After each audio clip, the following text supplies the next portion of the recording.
Hello everyone, it is February 23rd, 2024. Today we are going to do a debunking video, and it's actually not young earth creationists. This video popped up on my feed a few days ago, and I've been wanting to do this. I've watched it a couple of times already. I just haven't really had time to address it or really look into the channel in detail. I did look at it, but not too in depth. I woke up yesterday, my sciatic nerve on my right side was completely inflamed and pinched. It was excruciating pain. I'm on pills, so if I look like I'm staggering, like I'm drunk, that's why. Or if you hear me take deep breaths like that, it's not because I'm winded, it's the muscle relaxer and stuff. So I probably should have waited to do this, but I'm cognitively okay.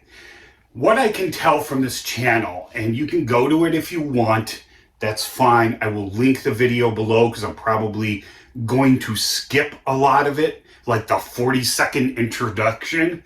So, that's not going to be in there. The channel itself seems to be some sort of new age metaphysical channel. All right. We're going to watch it up here. Anyway, this is my bag. And this title card here is not shown anywhere in the video. It's complete clickbait. And yeah, but we're not going to deal with that, okay? Hi, my name is Dana Oberg. I'm a history major from Yale University, and I'm excited to share a new perspective on our human history, the history of us. She's going to go into her side stuff here, but you did hear her name's Dana. She's from, or went to Yale, and she's history. Now, don't get mad at me for saying this. It's just an observation from my perspective. Everybody I've ever known who has majored in history, undergraduate or higher, sucks at math. Okay? I mean, if they didn't, they probably would have done a science, I would assume. But, yeah, so that doesn't mean she can't learn about something, okay? She may be good in math, but she's not going to show us any of it. All right. And I'm going to sit here and mark red flags as they come, what I think are red flags. Now, normally that wouldn't be in and of itself a red flag. Okay. But I'm going to give it as one. She doesn't give any sort of background as to why she thinks what she's going to talk about is reality. Okay. Like I said, I've watched the video. So that's the first red flag. You may know me as the co-founder of Leo AR, a mobile app, and also the proud author of a children's book series called The Golden Castle Healers.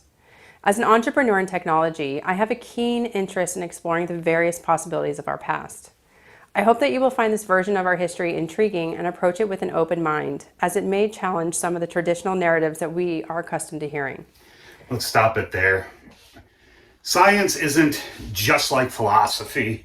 You can't just propose anything you want because you think it might be different.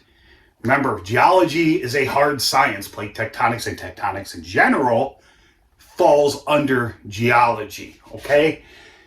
In science, you have to put forth a hypothesis backed with testable evidence or models or something. You can't just say a bunch of stuff and then try to wiggle your way out of it with more words. Arguments aren't evidence. You need empirical evidence in science. Arguments, anecdotes, and analogies are not empirical evidence of anything.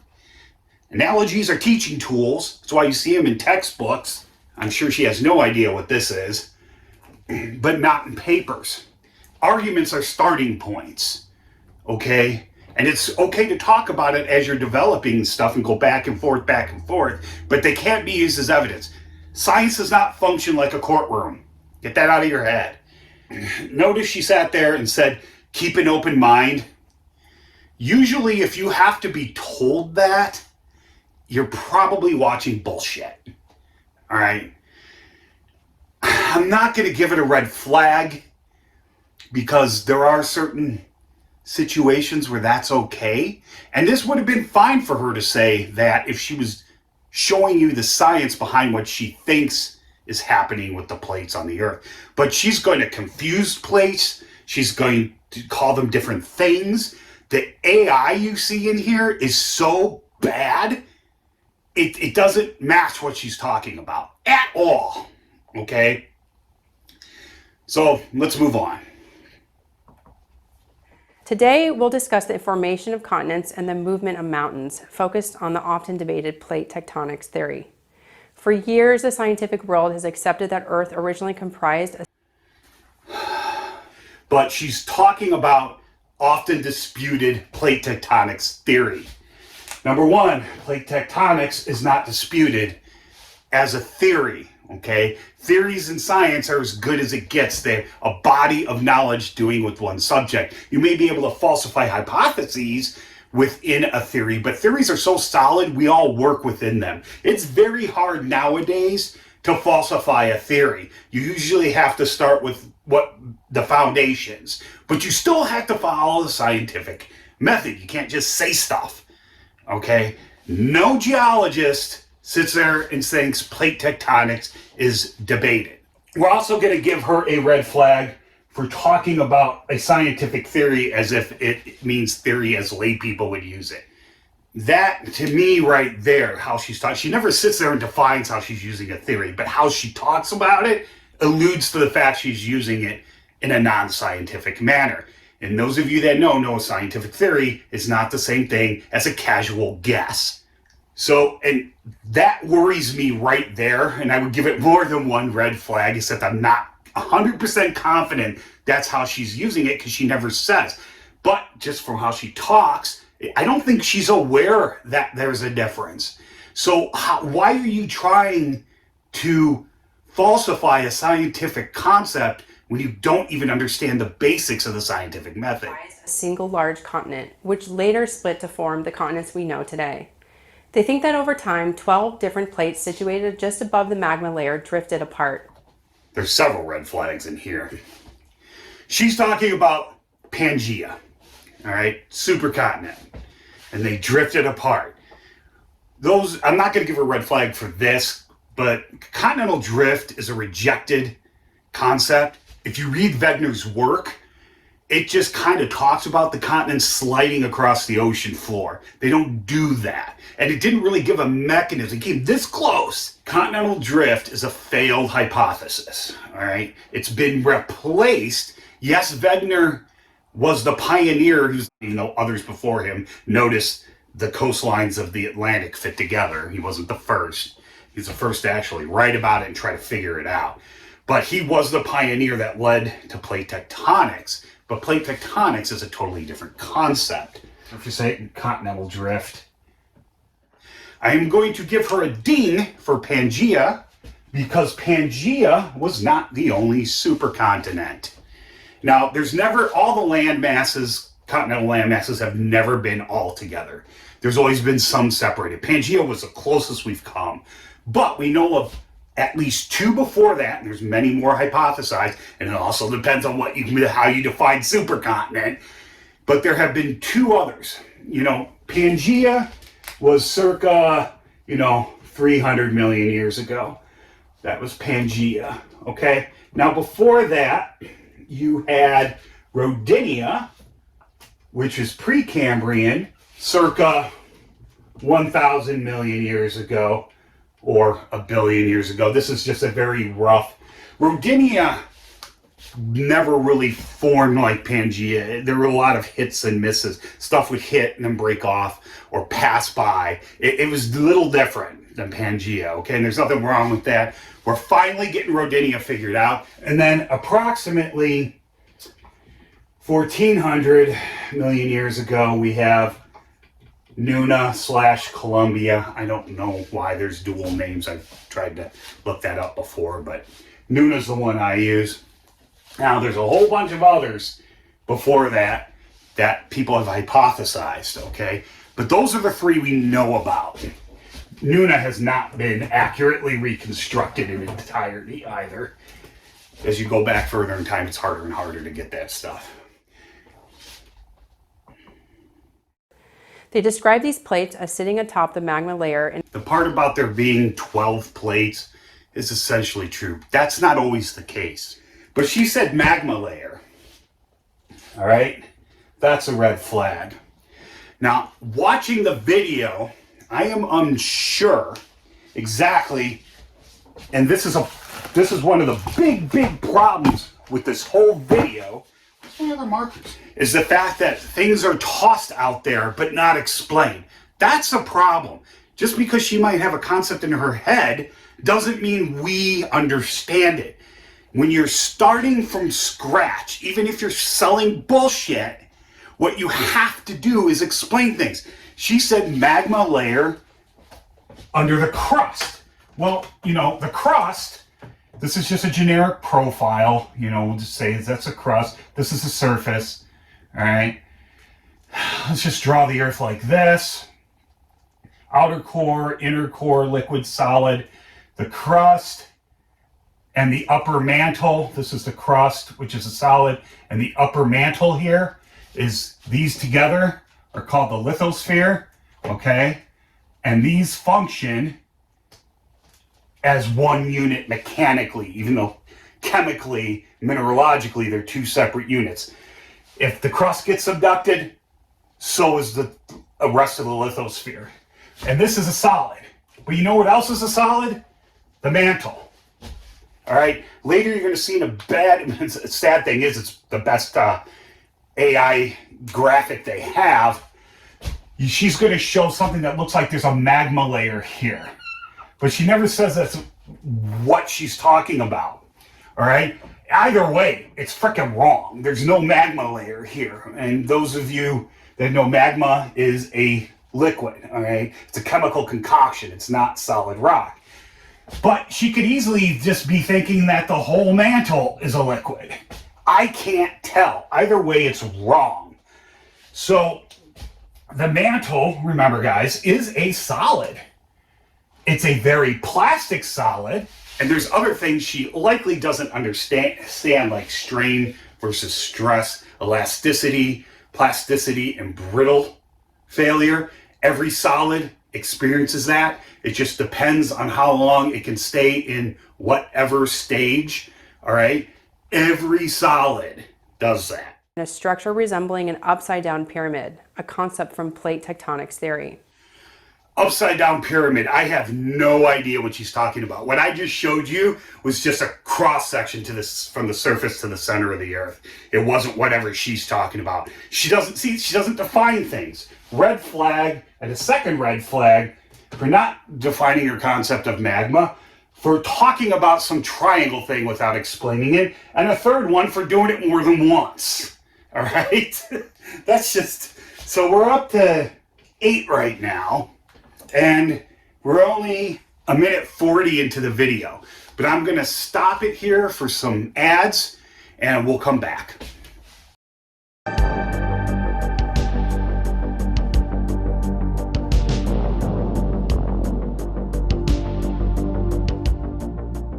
This is the most comprehensive field guide to the bedrock geology ever done of the Upper Peninsula of Michigan. It was written by a professional geologist and a geophysicist with a PhD. Here we take you on many places exploring the bedrock of the region. It's very point directed. You do not have to go and order the book, and we hope you enjoy it. Ezra's Trinkets is still available on Redbubble, but it's also available now on Printify. The advantage to it over Redbubble is that you have a wider range of products. You have things like all over print t-shirts, sweatshirts, puzzles, playing cards, calendars, and a host of many other products. So please, check out Ezra's Trinkets on Printify. It's not just a geology shop. There's plenty of stuff in there for everyone. We hope you enjoy it, and we hope you order something.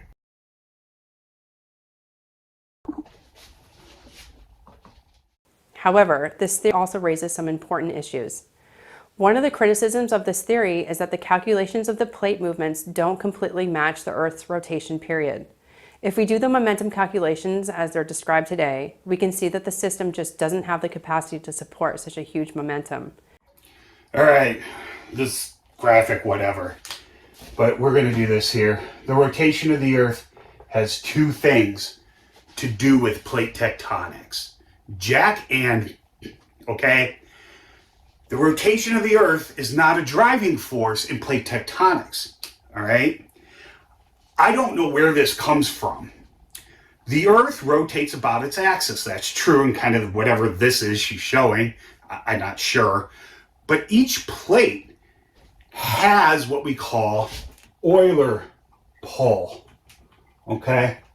And, in German, that's actually pronounced Euler, but most English-speaking people call it Euler.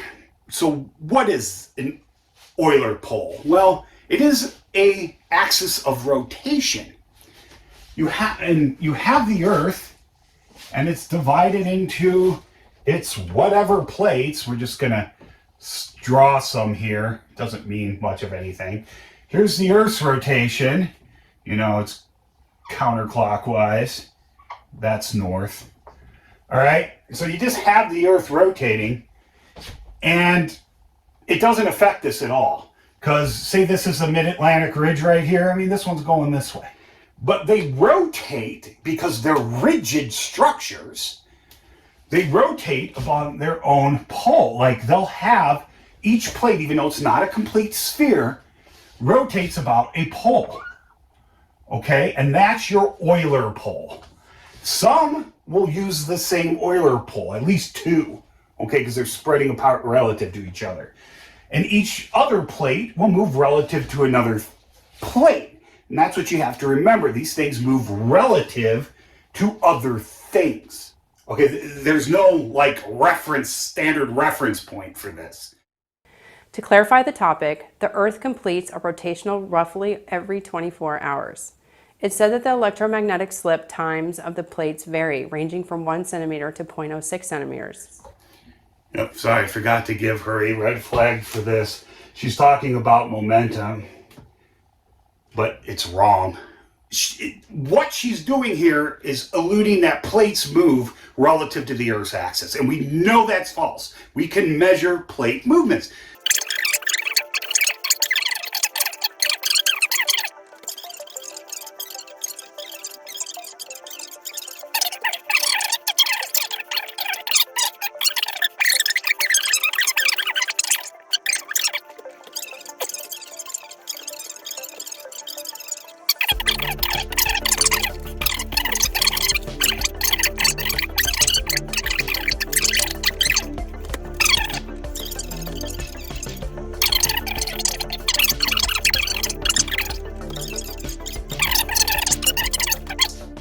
There's been these earthquakes. We have a 7 in California that doesn't trigger one in Greenland, okay? It's just nonsensical. And if that's not what she meant, that's how I interpret it. Explain yourself. So what is the reality?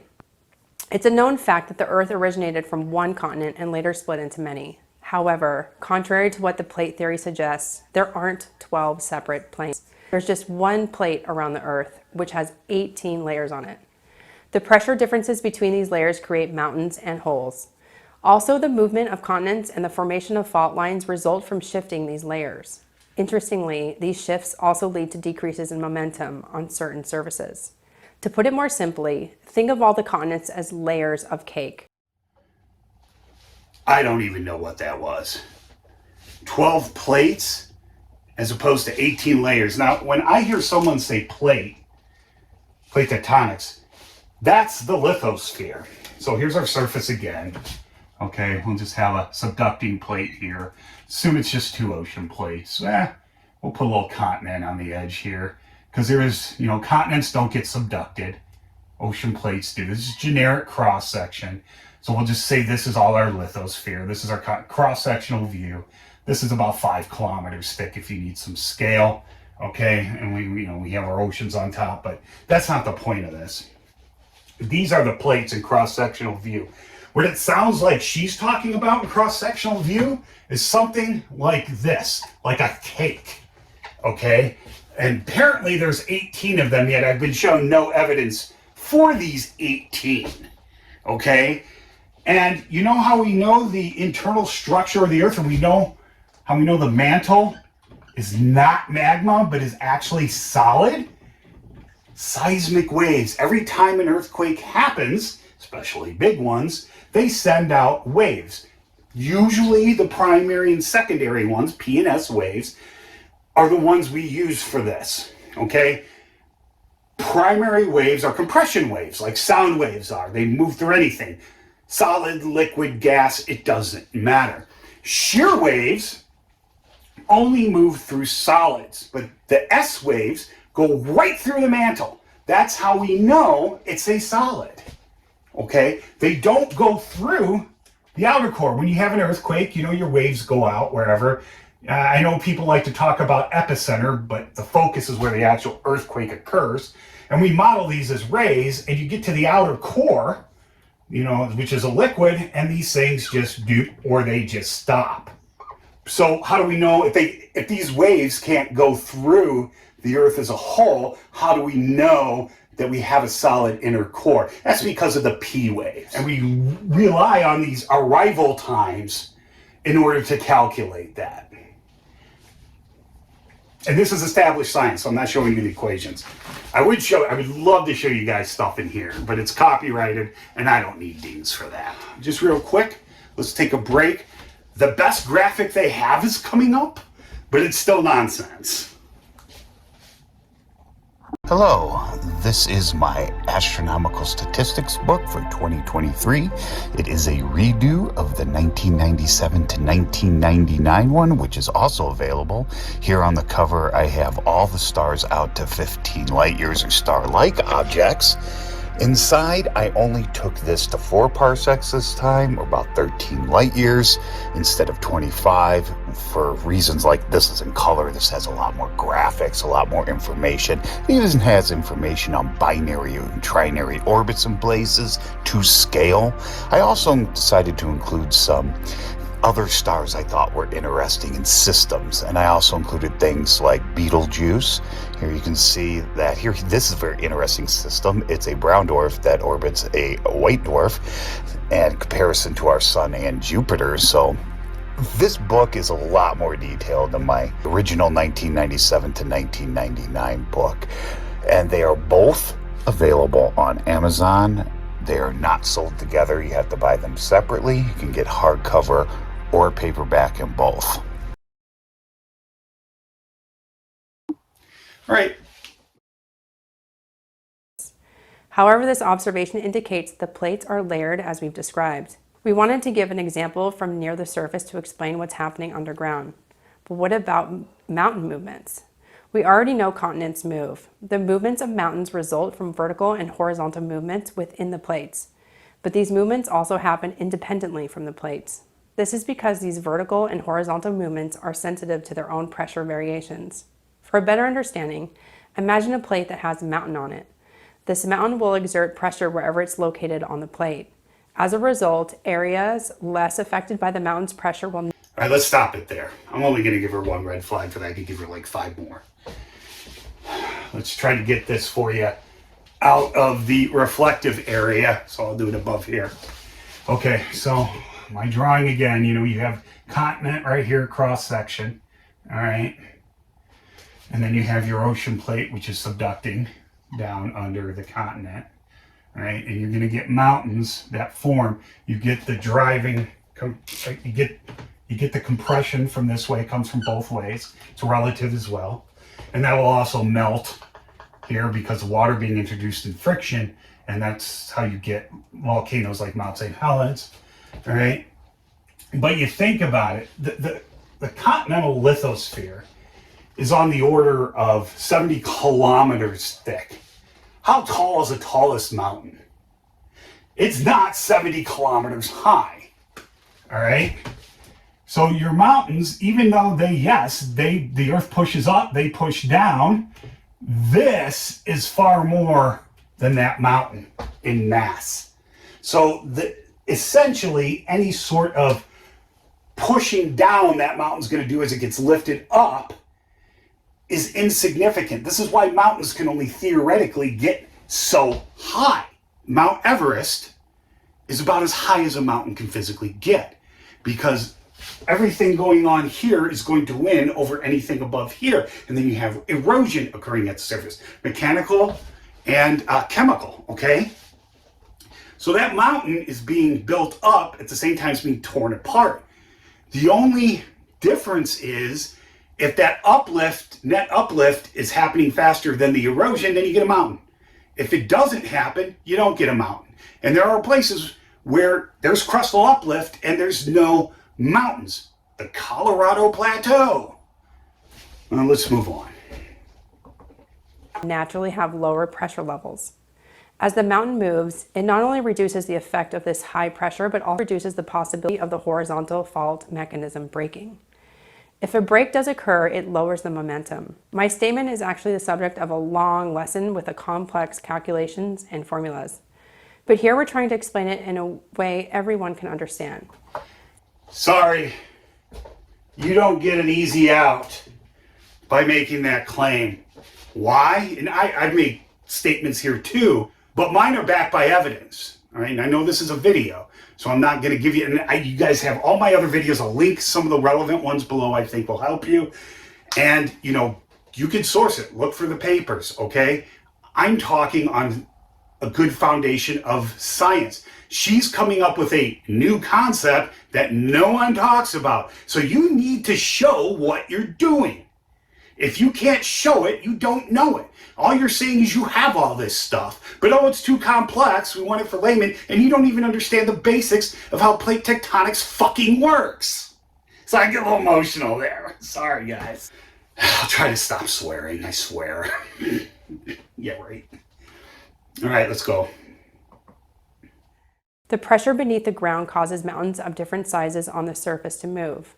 This movement of the mountains automatically decreases the momentum of any fault break that occurs where the plates meet. In summary, mountains are moving. What? That was jibber jabber. That wasn't even coherent as pertaining to plate tectonics. That was just word salad. Of course, their movement isn't at a level visible to the naked eye today, but this doesn't mean that mountains won't move faster one day. Today, scientists believe that one day the Earth will reach its end. If this end is related to increased pressure within the magma, we can clearly see the mountains moving that day. First of all, why would they move any quicker? Parts of plates move faster than others. Certain mountains are building faster than others. Others have stopped building and are being torn down, like the Appalachians, okay, and the Ural Mountains. And yes, Earth will end at some point, but what are you talking about when you say end? Are you talking about the end of plate tectonics? Because you think that's about 1 billion years from now. Life, at least macro life, only has about 500 million years more or less left in it. About 600 million, we think, okay? So, you know, and then in 5 billion years from now, the sun is going to become a giant and it may or may not swallow the Earth. And that'll be the true end of the planet. But the thing is, life will not last to the ultimate destruction of Earth. Plate tectonics will not last to the ultimate destruction of Earth. If the mountains weren't moving, we would be experiencing much more severe earthquakes worldwide today. Mountains are located in areas with dense fault lines functioning similarly to flexible stakes. Flexible stakes means nothing. It's word salad. If you place a heavy object on a body that is balanced on a liquid base, the body will maintain its balance through the vibrations of the water. Naturally, this will result in a sliding movement. At this point, it's important to note that mountains having a 45-degree inclination and the ecliptic plane being at 27 degrees is significant. Number one, we talk about the ecliptic plane, but it's not 27 degrees. That doesn't mean anything. I'll explain why. There's a lot of bullshit here. She talked about, you know, how things slide upon liquids. That's also another thing, as we have discussed over and over. There's no liquid down there. There's no magma down there for the plates to slide upon. That's not a thing. What was the third one? 45-degree angle. I need the mass on that because that's not true. There's mountains that are far steeper than 45 degrees and ones that are far less. I mean, the glaciers came through. Look at Yosemite. You can still see the U-shaped valleys, rocks that are vertical. So I don't know what the point of that 45 degrees was. It either needs to be explained in detail more or just don't mention it, okay?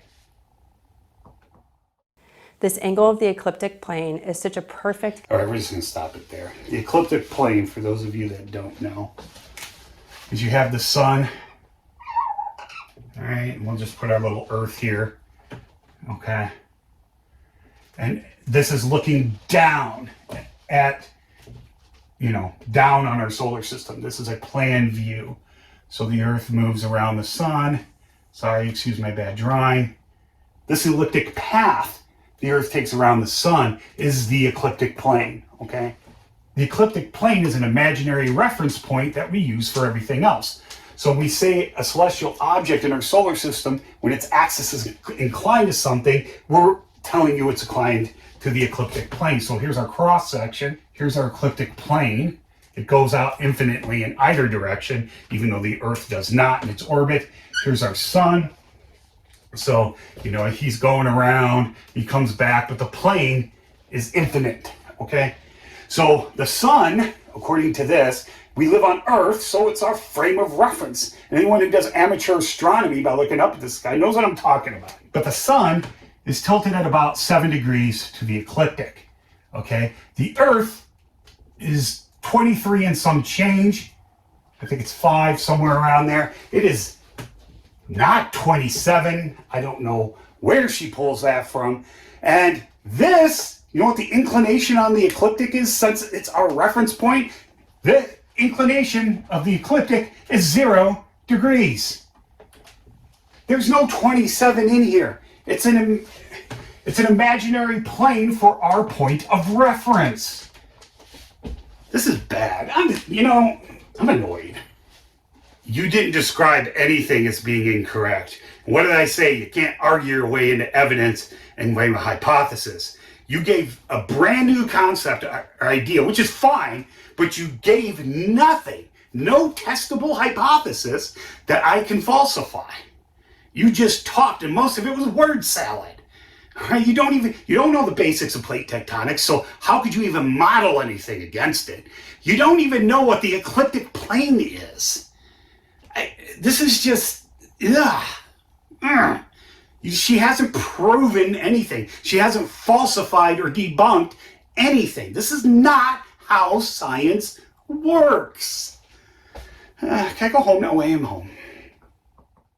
Perspective that our Earth is not just a static entity, but a vibrant living system. Beyond the plate tectonics theory, there's an awe-inspiring reality to consider.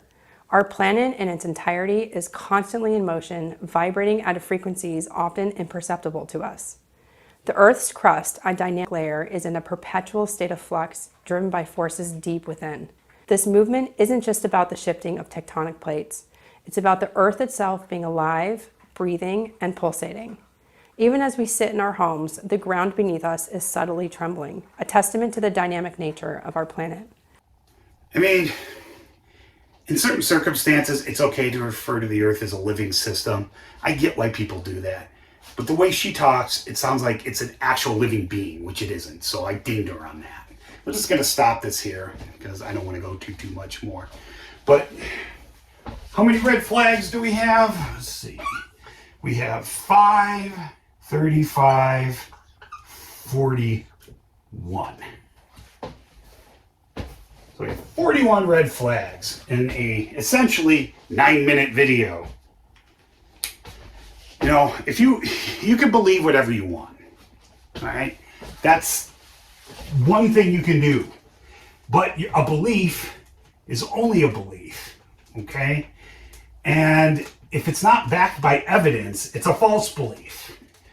Like I said, you can't just put forth an alternative hypothesis and then say in the video, oh, I'm doing this for laymen to understand. No.